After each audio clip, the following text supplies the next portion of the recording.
Ok, pessoal, bom dia. Hoje, 2 de maio de 2024. Por aqui sai o Silva, especialista em psicologia do esporte, psicólogo. Bem, pessoal, dando continuidade à nossa programação, que começamos antes de ontem com essa nova parte de falar agora destrinchar as fases do THP, treinamento de habilidade psicológica, aplicada à prática do exercício físico e à prática desportiva. Então, dando continuidade, é possível que ainda teremos que fazer mais 2 vídeos, esse seria o antepenúltimo. Então, rapidamente aqui, eu trago para vocês aqui algumas considerações, eu já tinha falado antes, mas alguns conceitos importantes para melhor se entender o funcionamento da psique humana no desafio de aprender e de se adaptar. Treinamento de habilidade psicológica, em qualquer área, desportiva ou não, área da aprendizagem, área da desafios pessoais, superação, tomada de decisão, na realidade treinar a pessoa para transpor, para vencer situações em que ela tem que decidir, em que ela está em conflito, melhorando a autonomia dela, a autonomia a nível de tomada de decisão, a nível de segurança pessoal, ok? Então a gente lembra aqui, nessa rápida figura aqui, né, que aqui é a teoria do cérebro trino, ou seja, em 3 vezes o cérebro. Aqui nós temos o cérebro reptiliano. Isso aqui, por que isso? Isso aqui é ligado ao comportamento. Reptiliano, o cérebro dos répteis, claro, essa palavra faz alusão a isso, o cérebro primitivo na evolução das espécies, né? Então aqui eram os anfíbios, né? Os lagartos, no começo da existência, né? Da existência da vida, o nosso planeta. Depois evoluiu-se através de superações, por isso que a gente chama da questão da evolução, né? Onde os mais fortes vão se estabelecendo e os mais fracos vão se reformulando. Nós chegamos ao cérebro emocional. Aqui já surgiram aqui os mamíferos e os primeiros hominídeos, e o homem atual, o ser humano moderno, tem a última camada aqui cerebral, que é o neocórtex, ou o novo córtex, quer dizer, a nova camada. Aqui é onde está toda a produção da cognição, da linguagem, da inteligência, ok? Do ser humano. Porque isso tem a ver com o que nós estamos falando aqui em psicologia cognitiva aplicada, tem tudo a ver, porque a base é aprendizagem. Viver é aprender, viver é psique humana. Quem deixa de aprender, deixa de certa forma de viver, porque a psique humana, ou a dimensão psíquica, ela é afetada ou ela fica estagnada. Vamos para frente? Prosseguindo aqui. Alguns conceitos importantes falando de esquema cognitivo.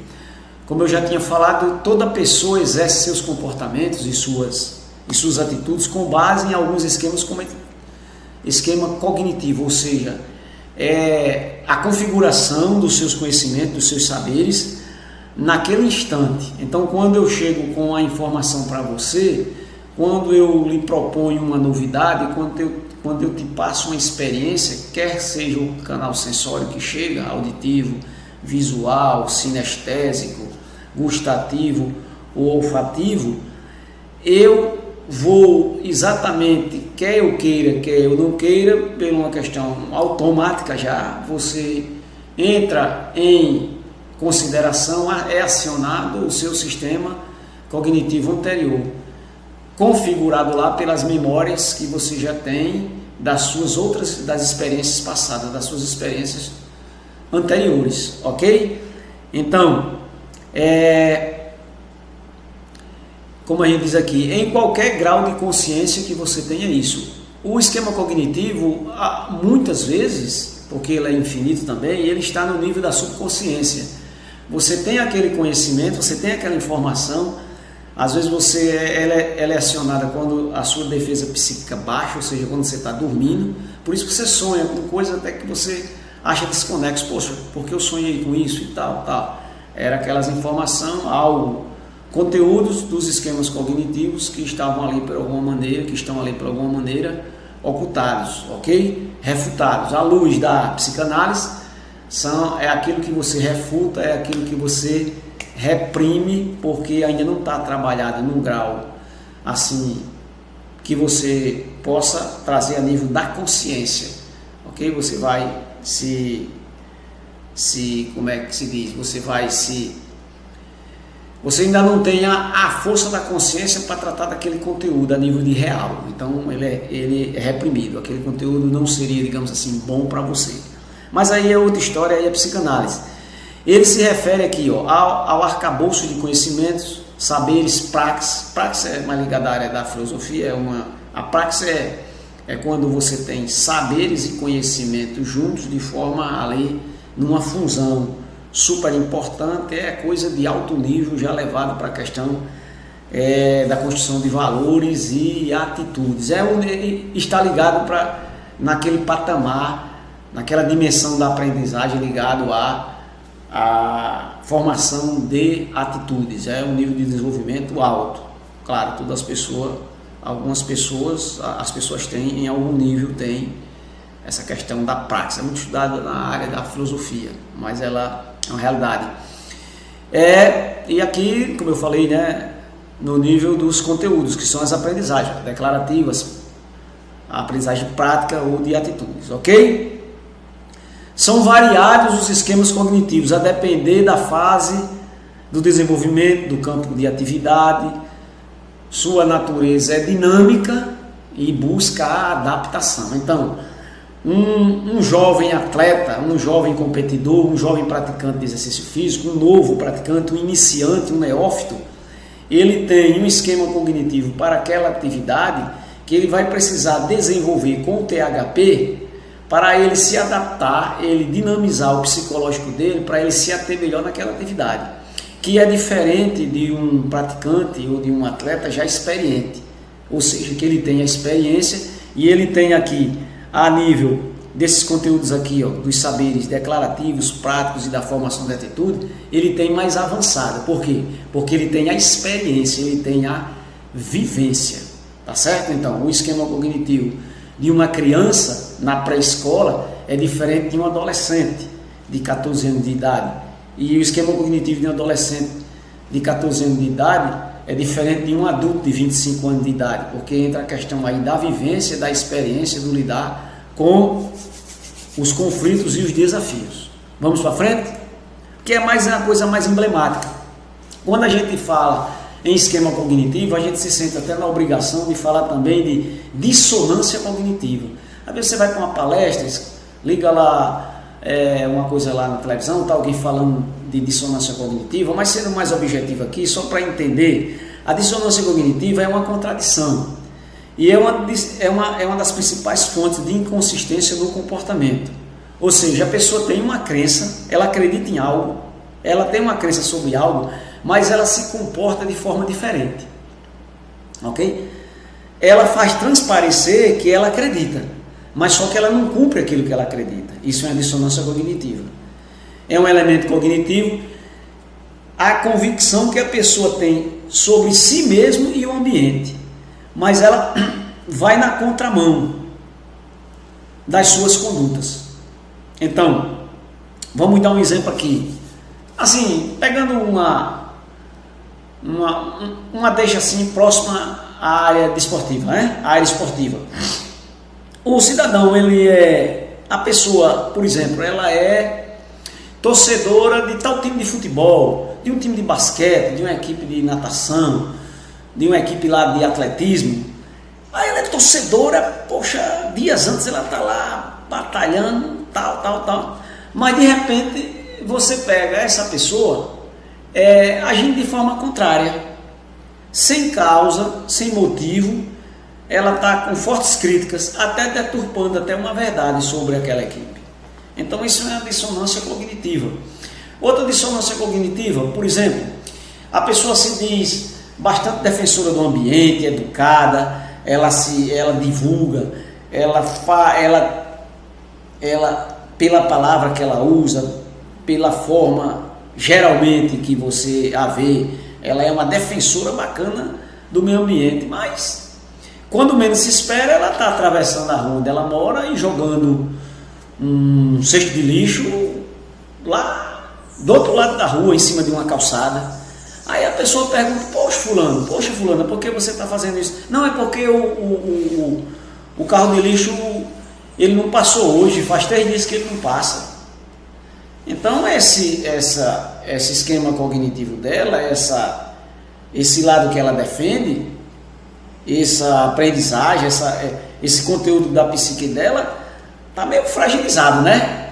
Um carro de lixo que não passa, de repente ele muda a conduta dela. Então, assim, a dissonância cognitiva, você defende uma coisa, mas você faz outra. Na área do exercício físico e principalmente do esporte, está cheio de coisa disso por aí.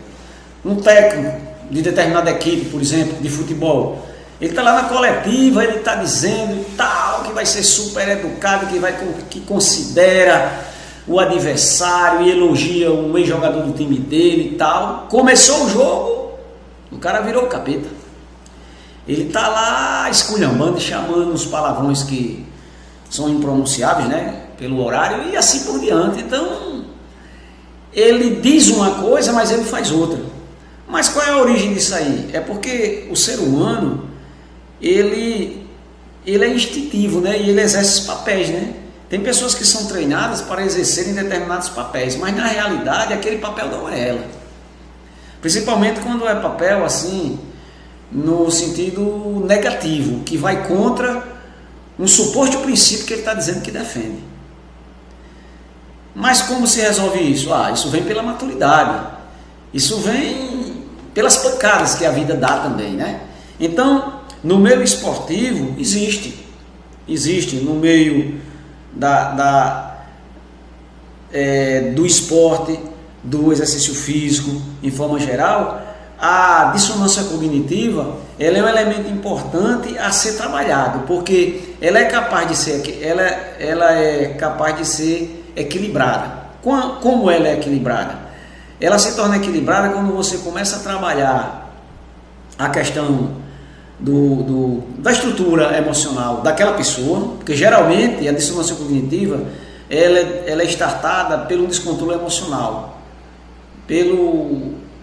por uma palavra, por um start, e a pessoa não se aguenta naquele conteúdo que ela tinha ali e estava reprimido. Então ela não consegue segurar. Então isso aí é trabalhado com exercícios, né?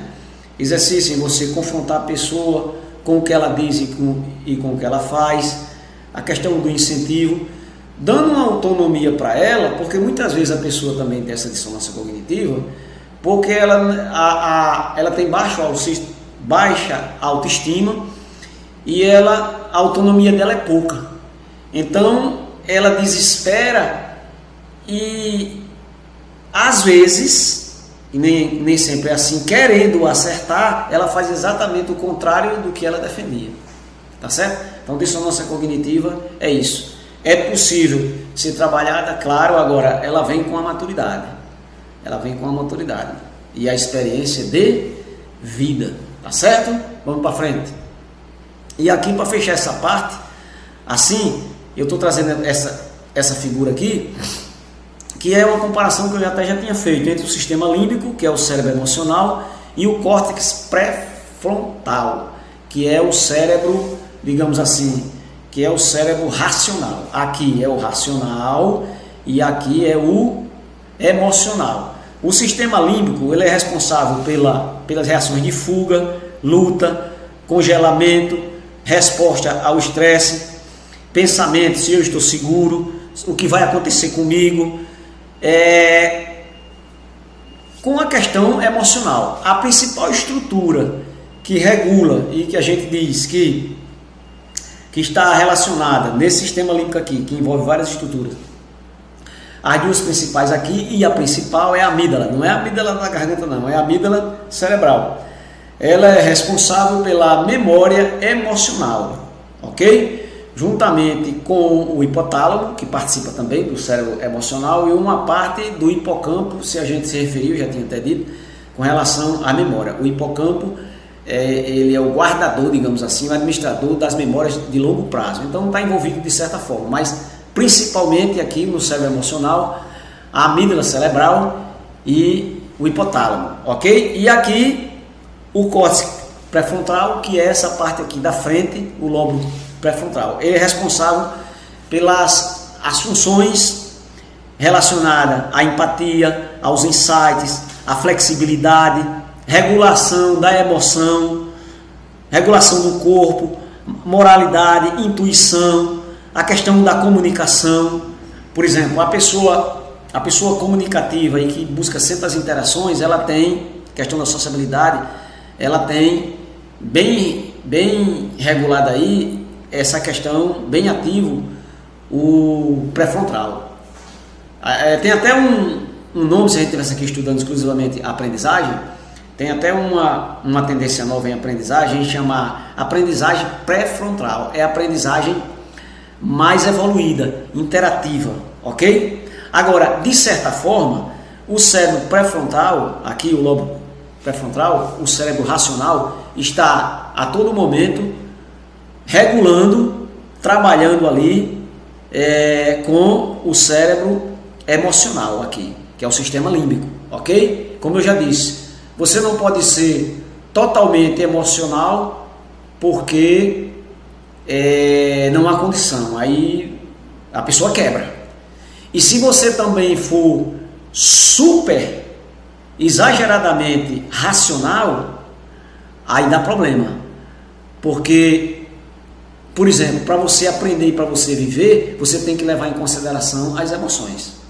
Eis porque uma pessoa, por exemplo, que trabalha bem o cérebro racional, o lobo pré-frontal, as aprendizagens, ela investe na interação e investe na base das emoções, nas boas emoções principalmente, para fazer esse equilíbrio, tá certo? Então, eram essas informações aqui, nesse momento, da parte mais relacionada à questão da cognição, um pouco de neuropsicologia, essas coisas assim. Agora vamos partir aqui mais voltado para o THP, tá certo? Então, sugestões, aqui eu estou chamando bem atenção, sugestões de estratégias, ou seja, métodos, técnicas, para treinamento de habilidade psicológica, THP, no esporte e na atividade física, com o apoio de técnicas de superconcentração da mente. As técnicas de superconcentração da mente são aquelas técnicas que você ajuda a pessoa a entrar em estado de autossugestão, baixando a consciência para ela melhor aprender e se ater ali do seu entorno e se concentrar, ok? Então, quem fizer o trabalho de treinamento de habilidade psicológica, recebe esse treinamento, porque com esse treinamento você melhora o foco para você dinamizar no que você vai avançar no treinamento de habilidade psicológica. Então, aqui algumas sugestões minhas, existem outras técnicas, aqui sugestões minhas. Então a gente trabalha com treinamento, faz o treinamento de afirmações positivas, certo? Não vou entrar em detalhe de cada um aqui, treinamento de afirmações positivas, porque não daria tempo, claro. Treinamento autógeno, certo? Que é relaxamento. Respiração diafragmática ou abdominal, já tinha falado. Questionário sobre estratégia metodológica de resolução de casos críticos. Isso aqui é uma pesquisa que eu já venho fazendo há um certo tempo. A gente quer para chegar àquela questão, se aquilo para a pessoa é um problema, e dali ela pode partir para, com a ajuda, né, do profissional, ela avançar na resolução, ok? Elaboração de mapas cognitivos, para você ver ali os insights, se a pessoa avançou ou não. E também o cumprimento de alguns roteiros do trabalho que a gente faz de reflexão na ação. Esse é um trabalho bem prático, tá entendendo? Então, quando você está fazendo uma prática, quando você, em treinamento ou na própria competição, você vai fazendo essa reflexão em certas fases, ok? Então isso aqui é um assunto que você só vai praticamente ver fazendo o treinamento, porque fica difícil, é uma quantidade de coisa considerável que não daria para passar em vídeo aqui. E aqui algumas considerações importantes. Em todo trabalho com THP, leva-se em consideração as características individuais de cada pessoa, claro. Mesmo quando a aplicação das técnicas seja em grupo. Você tem um grupo de 10 pessoas, 15 pessoas, 8 pessoas. Um grupo bom é um grupo de 8 a 10 pessoas. Mas pode trabalhar também em um grupo de 5 pessoas. A gente tem um grupo, mas a gente está trabalhando no grupo para aproveitar e para explorar em benefício desse grupo e de cada pessoa a coletividade. Mas a individualidade ela é levada em consideração. Não se pode esquecer a individualidade, mas de maneira nenhuma. Senão a coisa não anda, você não consegue fazer a ajuda necessária para as pessoas a avançar nas habilidades psicológicas para a prática esportiva e o exercício físico. A meta final, fazer com que, em prazo hábil, claro, a pessoa, que tem duas vezes, mas a pessoa por si própria, ela aprenda, a aplicar em si uma adequada técnica para equilibrar a relação, ativação, ansiedade. Falei no vídeo de ontem, ok? Então, no final das contas, a pessoa vai aprender com o treinamento de habilidade psicológica, escolher dentro da autonomia dela mesma, para ela em casa, em si próprio, ela aprender uma técnica para melhor equilibrar, principalmente em competição, a relação entre estar ativado e estar ansioso, ok? Então aqui, tipos de habilidades psicológicas. Tipos de habilidade psicológica. Eu acho que eu vou fazer só um vídeo mesmo. Eu vou tentar aqui, se for o caso, depois eu fragmento ele. Mas, tipos de habilidade psicológica. Vamos aqui, eu acho que dá um tempinho. Habilidades fundamentais. Nós temos aqui impulso à realização, autopercepção, pensamento produtivo e autoconfiança. Essas aqui são as habilidades que, se você for fazer o treinamento de habilidade psicológica, você não pode deixar de trabalhar. Você não pode deixar de ser informado do que elas tratam e aquela proposta de trabalho ajudar você a desenvolver em si essas habilidades. Então, impulso à realização. A expressão já fala. Eu tenho que ter o mínimo de impulso a realizar. Como é que eu vou, por exemplo, fazer uma academia, mas eu acho que alguém tem que fazer por mim?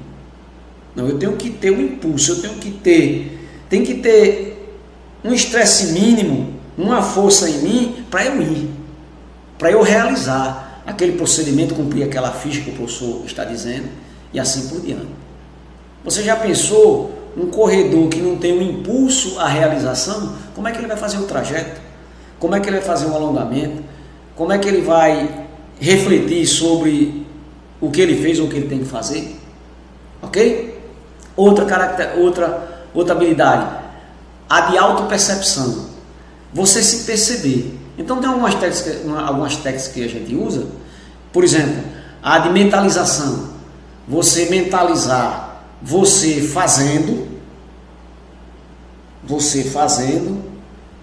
dentro da sua mente fazendo, você vendo aqui, eu estou nessa sala aqui, vendo.